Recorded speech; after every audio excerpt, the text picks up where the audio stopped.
Olá, meus caros, sou o professor Rodolfo Hartmann, estou novamente com vocês aqui para nós tratarmos de mais um assunto de direito processual civil. Hoje começaremos a falar sobre incidentes nos tribunais, e precisamente um deles que foi criado pelo CPC de 2015, que é o IRDR, o Incidente de Resolução de Demandas Repetitivas.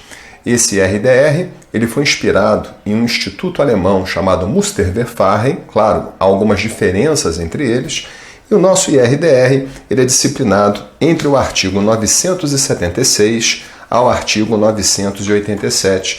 Então, apesar de ser um incidente novo, ele até tem uma disciplina bastante generosa no nosso Código de Processo Civil.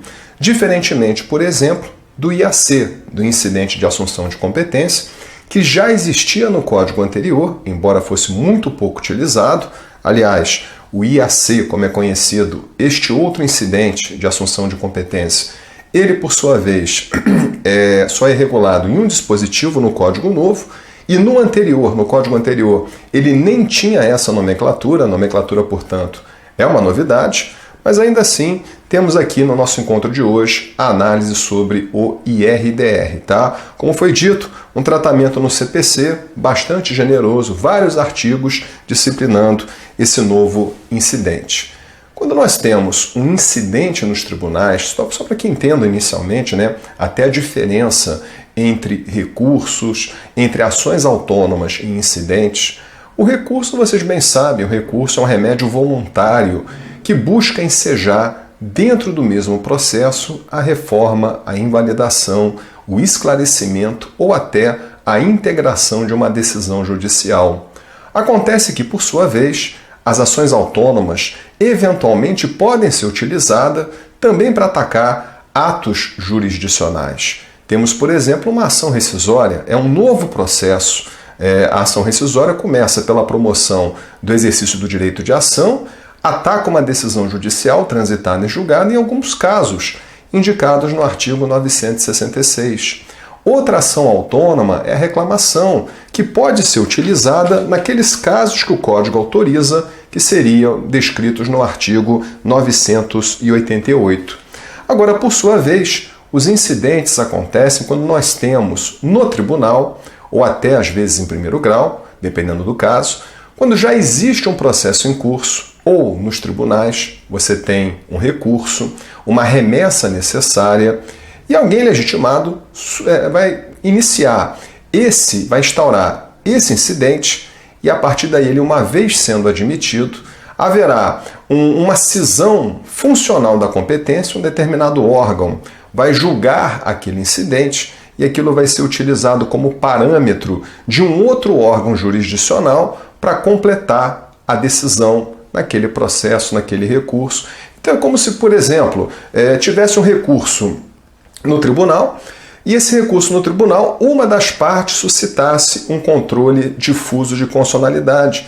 Existe todo um mecanismo que vai deslocar a competência para outro órgão do mesmo tribunal só para analisar esse incidente. Uma vez definido o controle difuso, depois o órgão fracionário complementa o julgamento daquele recurso anterior, tá? Então é só para mostrar que quando nós temos um incidente, às vezes temos concomitantemente mais de um órgão jurisdicional atuando, tá? Embora seja um único processo, ou vários processos, ou uma remessa necessária, um recurso, conforme o caso. Então dá para entender um pouco o incidente de resolução de demandas repetitivas dentro desse contexto. Ele, como foi visto, é regulado entre o artigo 976 e 987, e às vezes você tem processos em primeiro grau que estão trazendo a mesma questão de direito, e aí, para que haja resguardar a segurança jurídica, esse incidente poderia ser instaurado perante um tribunal de segunda instância, um TJ ou um TRF. Vejam vocês o artigo 976. Ele vai trazer os requisitos para a instauração desse incidente. O artigo 976 pontua: é cabível a instauração do incidente de resolução de demandas repetitivas quando houver simultaneamente, efetiva repetição de processos que contenham controvérsia sobre a mesma questão unicamente de direito, e ainda, artigo 976, inciso 2, risco de ofensa à isonomia e à segurança jurídica. Então imaginem no Poder Judiciário vários processos com o mesmo tema, já temos múltiplos processos distribuídos e havendo risco de isonomia, por quê?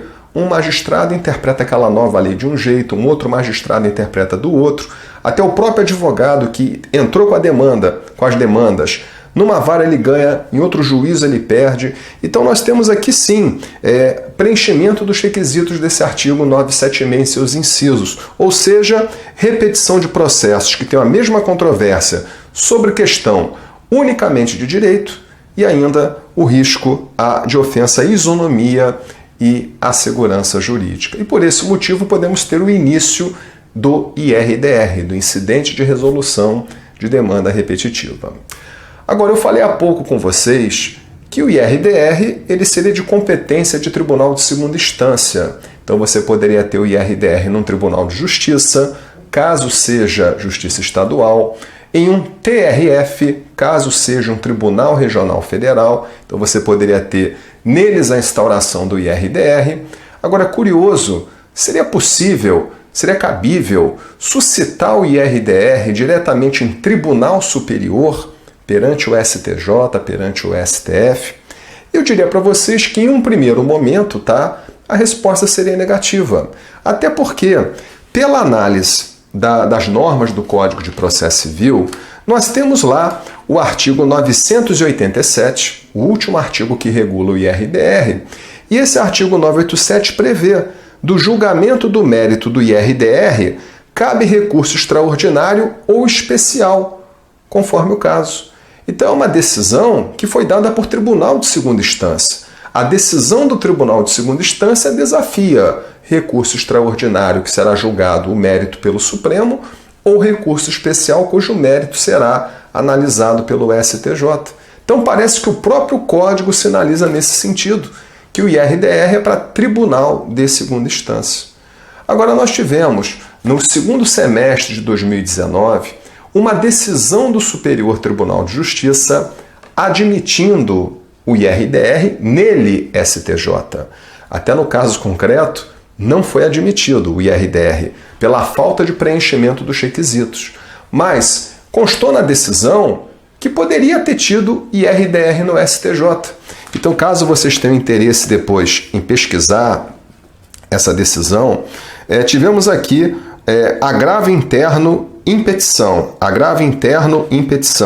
número 11.838 do Mato Grosso do Sul, relatora ministra Laurita Vaz, para o acorda foi o ministro João Otávio de Noronha, decisão de agosto de 2019, o STJ permitindo que o IRDR seja nele instaurado, porém constou nessa decisão que já existe a possibilidade do STJ criar precedente vinculante, por exemplo, por meio de recurso especial. Também não tem dúvidas, o IAC, o incidente de assunção de competência, pode em tribunal superior, então teria o IAC, teria o recurso especial repetitivo, então já existem mecanismos que permitem a ele, STJ, criar precedente vinculante. Mas eu chamo a atenção que nos casos residuais, é que teve essa decisão mencionada, admitindo nos casos residuais. Então, por exemplo, um mandado de segurança de competência originária do TJ ou do TRF. A decisão que denega a segurança, o mandado de segurança de competência originária do TJ ou do TRF, e uma decisão denegando a segurança. O recurso cabível é o recurso ordinário ao STJ.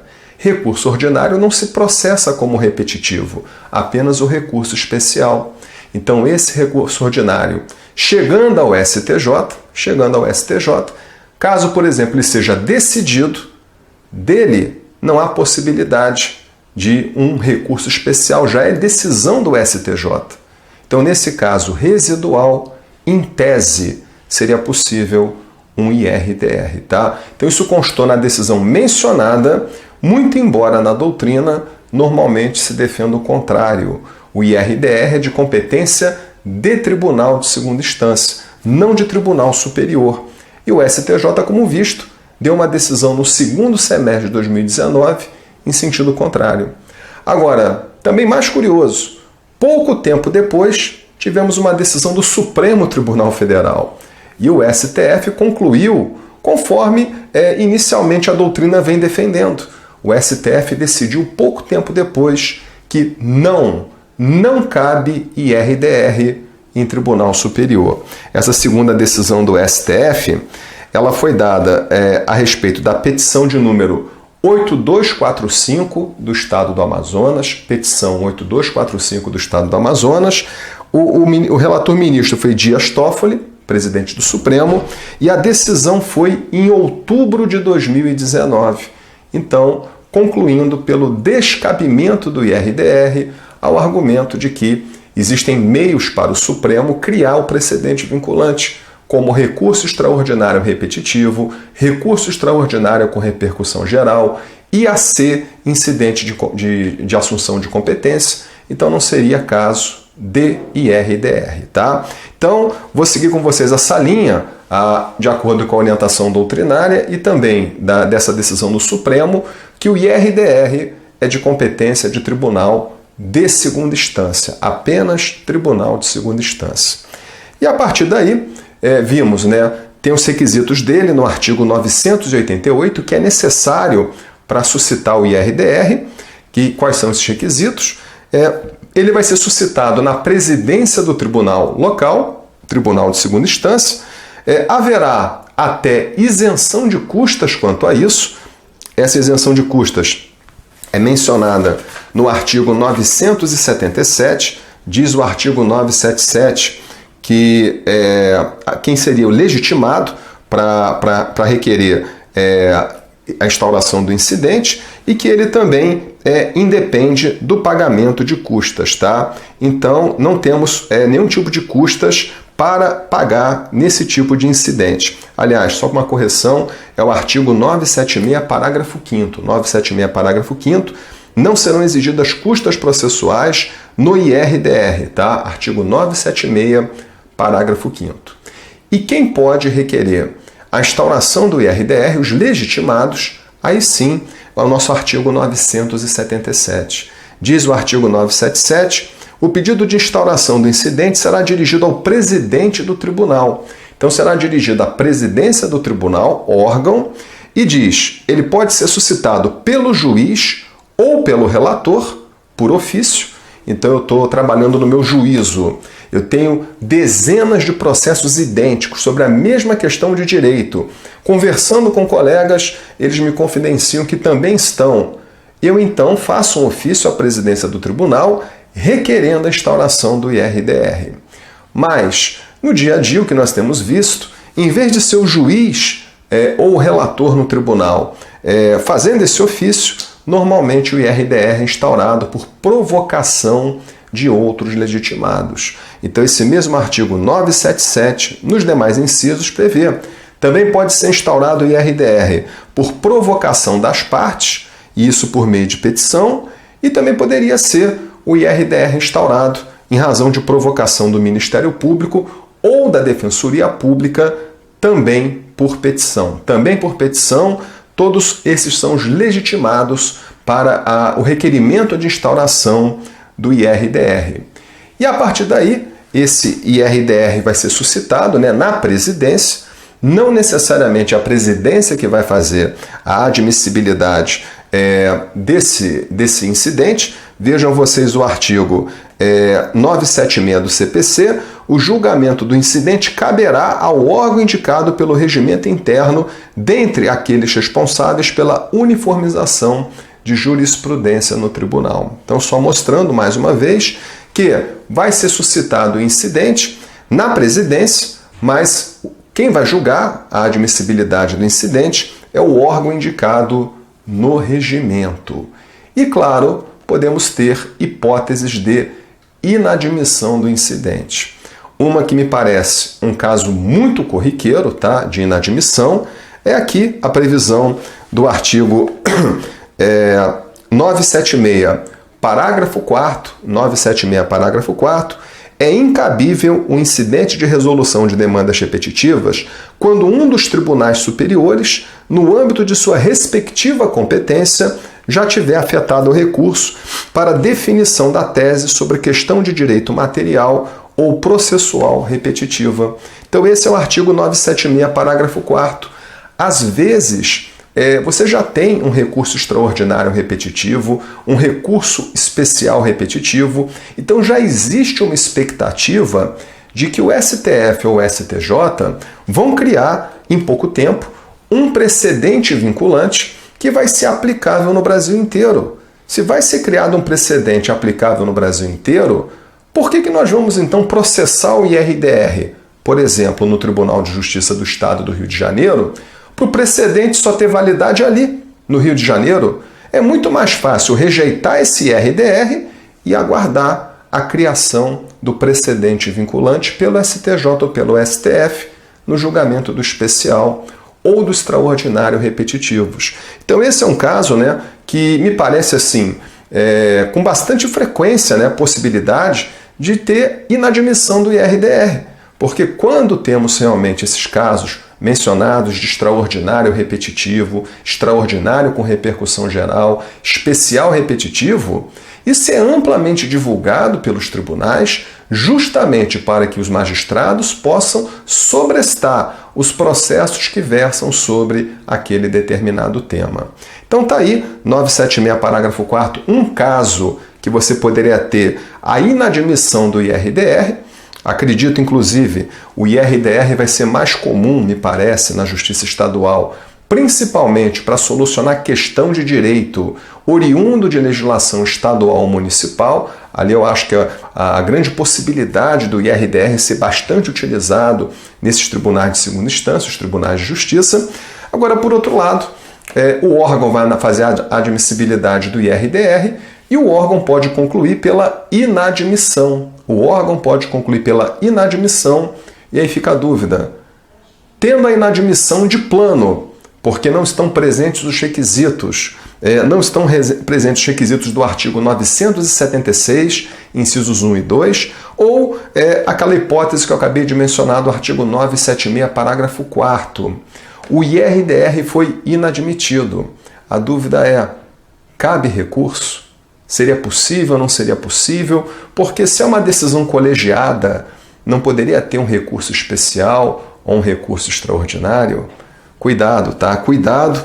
Vamos lá naquele artigo 987, ele diz assim, 987, do julgamento de mérito. Do julgamento de mérito do incidente, cabe recurso extraordinário especial. Do julgamento do mérito. Não está falando sobre o julgamento da admissibilidade. Atentem a isso. Qual é o recurso para impugnar a decisão que inadmite o IRDR? O STJ já proferiu decisão, de que, neste caso, o acórdão ele é irrecorrível. O acórdão que rejeita o IRDR de plano, ele seria irrecorrível. Isso é o que constou no julgamento do recurso especial 1.631.843, 1631846, relator ministro Paulo de Tarso Sanseverino, embora a relatora para o acórdão foi ministra Nancy Andrighi, decisão de novembro de 2019. Este acórdão é irrecorrível. Mas por que ele seria irrecorrível? Bem, primeiro porque o artigo 987 diz, só cabe extraordinário especial da decisão de mérito do incidente. E o segundo argumento que foi considerado pelo STJ é que temos aqui o artigo 976, parágrafo 3º, 976, parágrafo 3º, que prevê a inadmissão do incidente de resolução de demanda repetitiva por ausência de qualquer dos seus pressupostos de admissibilidade não impede que, uma vez satisfeito o requisito, seja um incidente novamente suscitado. Então, se você teve uma inadmissão, você pode suscitar novamente o mesmo incidente de resolução de demanda repetitiva, mas cumprindo corretamente todos os requisitos. Isso denota falta de interesse em interpor recurso da decisão de inadmissão. Em vez de recorrer da decisão que inadmitiu, é melhor suscitar de novo o incidente na forma do artigo 976, parágrafo 3º, e agora cumprindo todas as exigências que que a legislação estabelece. Então vou encerrar essa parte com vocês. Nós começamos a tratar o incidente de resolução de demandas repetitivas. Eu sou o professor Rodolfo Hartmann, juiz federal, mestre em Direito, autor de algumas obras em processo civil. E se quiser, me segue nas redes sociais, principalmente no Instagram, Rodolfo_Cronenberg_Hartmann, para sempre tirar dúvidas processuais e também quando eu conto as novidades que nós temos em informativos, em legislação, tá? Então aguardo vocês lá e até o nosso próximo encontro. Valeu!